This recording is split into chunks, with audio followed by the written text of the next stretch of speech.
السلام علیکم۔ اب تک کی اہم خبروں کے ساتھ میں ہوں زبیر بشیر۔ سب سے پہلے خاص خبروں کا خلاصہ۔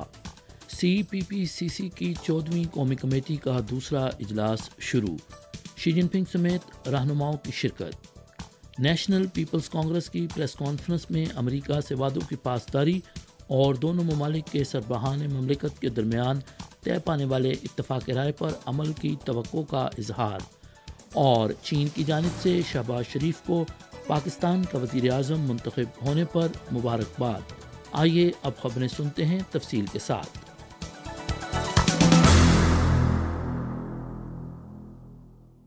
4 مارچ کو سپہر 3 بجے چینی عوامی سیاسی مشاورتی کانفرنس CPPCC کی 14ویں قومی کمیٹی کا دوسرا اجلاس عظیم عوامی ہال میں شروع ہوا۔ CPC کی سینٹرل کمیٹی کے جنرل سیکرٹری، عوامی جمہوریہ چین کے صدر، سینٹرل ملٹری کمیشن کے چیئرمین شی جن پنگ اور دیگر پارٹی اور ریاستی رہنما افتتاحی اجلاس میں شرکت کے لیے اس مقام پر پہنچے۔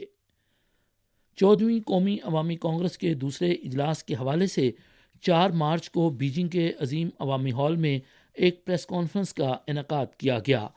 ترجمان لو چھن جین نے قومی عوامی کانگریس کے ایجنڈے اور کام سے متعلق امور پر چینی اور غیر ملکی نامہ نگاروں کے سوالات کے جوابات دیے۔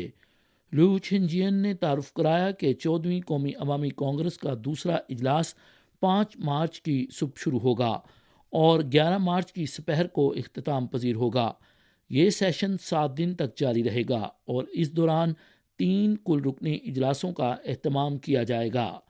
اجلاس کے دوران 3 پریس کانفرنسیں منعقد کی جائیں گی اور ریاستی کونسل کے متعلقہ محکموں کے اہم ذمہ دار ساتھیوں کو سفارتکاری، معیشت اور لوگوں کی روزی روٹی جیسے موضوعات پر صحافیوں کے سوالات کے جوابات دینے کے لیے مدعو کیا جائے گا۔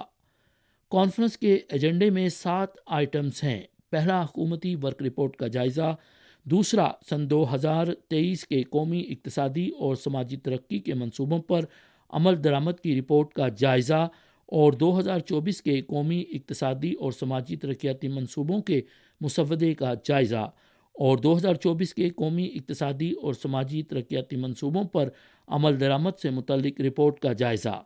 تیسرا، 2023 میں مرکزی اور مقامی بجٹ پر نفاذ اور 2024 کے مرکزی اور مقامی بجٹ کے مسودے کی رپورٹ اور 2024 کے مرکزی اور مقامی بجٹ کے مسودے کا جائزہ۔ چوتھا، قومی عوامی کانگریس کی قائمہ کمیٹی کی جانب سے تجویز کردہ چین کی ریاستی کونسل کے نامیاتی قانون نامی بل کا جائزہ۔ پانچواں، قومی عوامی کانگریس کی قائمہ کمیٹی کی ورک رپورٹ کا جائزہ۔ چھٹا، سپریم عوامی عدالت کی ورک رپورٹ کا جائزہ اور ساتواں، سپریم پیپلز پروکیوریٹ کی رپورٹ کا جائزہ۔ 14ویں نیشنل پیپلز کانگریس کے دوسرے اجلاس کے ترجمان لو چھن جین نے 4 اپریل کو پریس کانفرنس میں چین امریکہ تعلقات کے حوالے سے سوال کے جواب میں کہا کہ امید ہے امریکہ اپنے وعدوں کی پاسداری کرے گا اور دونوں سربراہان مملکت کے درمیان سان فرانسسکو اجلاس میں طے پانے والے اتفاق رائے اور ویژن پر عمل درآمد کرے گا۔ انہوں نے کہا کہ امریکی انتخابات امریکہ کا اندرونی معاملہ ہے اور ہم اس پر کوئی موقف اختیار نہیں کرتے۔ انہوں نے کہا کہ گزشتہ چند سالوں میں متعدد مشکلات کے باوجود چینی اور امریکی مقننہ نے مختلف ذرائع سے رابطے برقرار رکھے ہیں اور امریکی سینٹ کے میجورٹی لیڈر سینیٹر شومر کا گزشتہ سال دونوں جماعتوں کے ارکان کانگریس کے ایک وفد کی قیادت میں دورہ چین ان میں سے ایک مثال ہے۔ اس سال دونوں ممالک کے درمیان سفارتی تعلقات کے قیام کی 45ویں سالگرہ منائی جا رہی ہے اور دونوں ممالک کی مقننہ کو باہمی تفہیم کو بڑھانے اور چین امریکہ تعلقات کی مستحکم ترقی میں تعمیری کردار ادا کرنے کے لیے مزید رابطے، گفتگو اور تبادلے جاری رکھنے چاہئیں۔ 14ویں نیشنل پیپلز کانگریس کے دوسرے اجلاس کے ترجمان نے 4 مارچ کو پریس کانفرنس میں کہا کہ بحیرہ جنوبی چین کے معاملے پر چین اپنی علاقائی خود مختاری اور بحری حقوق و مفادات کا مضبوطی سے تحفظ جاری رکھے گا اور ساتھ ہی بحیرہ جنوبی چین میں امن و امان کی مشترکہ حفاظت کے لیے متعلقہ ممالک کے ساتھ بات چیت اور مشاورت کے ذریعے متعلقہ معاملات کو مناسب طریقے سے حل کرنے کے لیے تیار ہے۔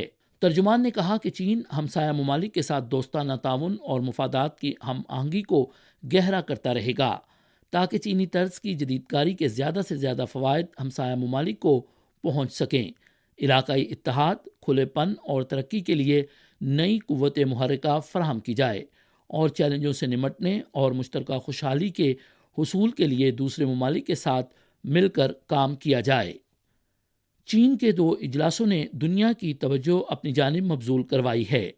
بولیویا کے صدر لوئس آرس کا کہنا ہے کہ چین کے 2 اجلاس ہمارے لیے اچھی خبر ہیں۔ ہم امید کرتے ہیں کہ چین لاطینی امریکی ممالک کی صنعتی ترقی کو فروغ دینے میں مدد کرے گا، کیونکہ چین کے پاس ٹیکنالوجی ہے اور ہمارے پاس قدرتی وسائل۔ ہم صنعت کاری کے حصول اور تمام فریقوں کو فائدہ پہنچانے کے لیے جدید ٹیکنالوجی کا استعمال کر سکتے ہیں۔ اینٹیگوا اور باربوڈا کے وزیر اعظم براؤن نے امید ظاہر کی کہ 2 اجلاسوں کے درمیان موسمیاتی تبدیلی کے مسئلے پر توجہ دی جائے گی، کیونکہ اس سے دنیا کے ہر فرد کو تشویش ہے۔ اینٹیگوا اور باربوڈا میں ہماری جیسی چھوٹے جزیرے والی قومیں موسمیاتی تبدیلیوں کے اثرات کی صف اول میں ہیں، جو غیر متناسب طور پر متاثر ہوتی ہیں۔ چین اینٹیگوا اور باربوڈا کا اچھا دوست ہے اور اس نے کئی شعبوں میں ہماری تعمیراتی صلاحیتوں کو بہتر بنانے میں ہماری مدد کی ہے۔ کوسٹا ریکا کے وزیر خارجہ آندرے نے کہا کہ ہمارا خطہ ایک ترقی پذیر خطہ ہے اور سائنس و ٹیکنالوجی، طب، ترقی اور بنیادی ڈھانچے جیسے شعبوں میں چین کی شرکت خوش آئند ہے۔ بیلٹ اینڈ روڈ انیشیٹو کی مشترکہ تعمیر لاطینی امریکی ممالک کی ترقی کے لیے ایک حل بن سکتی ہے۔ برازیل کی وزارت خارجہ میں لاطینی امریکن اور کیریبین امور کی سربراہ گیزیلا پاڈوان نے کہا کہ چین اور لاطینی امریکہ کے درمیان تعلقات بہت مضبوط اور قریب تر ہوتے جا رہے ہیں، جس میں برازیل اور دیگر ممالک کے ساتھ بین الحکومتی تعلقات اور سرمایہ کاری کے شعبے کے تعلقات شامل ہیں۔ یہ لاطینی امریکہ کے لیے بہت اہم ہے۔ 4 مارچ کو چینی وزارت خارجہ کی ترجمان ماؤننگ نے یومیہ پریس کانفرنس میں کہا کہ چین وزیر اعظم شہباز شریف کو پاکستان کا نیا وزیر اعظم منتخب ہونے پر دلی مبارکباد دیتا ہے۔ انہوں نے کہا کہ چین پاک تعلقات اور چین پاک اقتصادی راہداری کے حوالے سے وزیر اعظم شہباز شریف کے مثبت بیانات کو سراہتا ہے۔ ہمیں یقین ہے کہ وزیر اعظم شہباز شریف اور پاکستان کی نئی حکومت کی قیادت میں پاکستان کے تمام حلقوں کی مشترکہ کوششوں سے پاکستان یقیناً ملک کی ترقی کے نصب العین میں نئی اور مزید کامیابیاں حاصل کرنے میں کامیاب ہوگا۔ غزہ کی پٹی میں فلسطینی محکمہ صحت نے 3 تاریخ کو ایک بیان جاری کرتے ہوئے کہا کہ شمالی غزہ کی پٹی کے غزہ شہر میں امدادی سامان وصول کرنے کے مقام پر اسی روز اسرائیلی افواج نے حملہ کیا، جس کے نتیجے میں درجنوں افراد ہلاک اور زخمی ہوئے۔ غزہ کی پٹی کے ذرائع نے شنہوا کو بتایا حملے کے وقت فلسطینیوں کی ایک بڑی تعداد آٹے کے حصول کا انتظار کر رہی تھی اور ہلاک اور زخمی ہونے والوں کو غزہ شہر کے شفا ہسپتال لے جایا گیا ہے، جن میں سے کئی کی حالت تشویشناک ہے۔ اسرائیل کی جانب سے ابھی تک اس واقعے پر کوئی رد عمل سامنے نہیں آیا۔ فلسطینی ٹی وی کی رپورٹ کے مطابق اسرائیلی فورسز نے غزہ کی پٹی کے وسطی شہر دیر البلاح میں امدادی سامان لے جانے والے ایک ٹرک پر حملہ کیا، جس کے نتیجے میں کم از کم 8 افراد ہلاک ہو گئے۔ اس کے علاوہ اسی رات وسطی غزہ کی پٹی میں النسیلات پناہ گزین کیمپ میں ایک گھر پر اسرائیلی فضائی حملے میں کم از کم 10 افراد ہلاک ہو گئے۔ 2 مارچ کو جاری ہونے والی CNN کی ایک نئی تحقیقات میں بتایا گیا ہے کہ اسرائیل غزہ کی پٹی میں لازمی انسانی امداد کی فراہمی کو روک رہا ہے۔ تحقیقات کے مطابق اسرائیل کی جانب سے روکی جانے والی لازمی اشیاء میں جراحی سے جڑی ادویات، اینستھیزیا مشینیں، آکسیجن سلنڈر، وینٹیلیٹرز اور واٹر فلٹریشن سسٹم شامل ہیں۔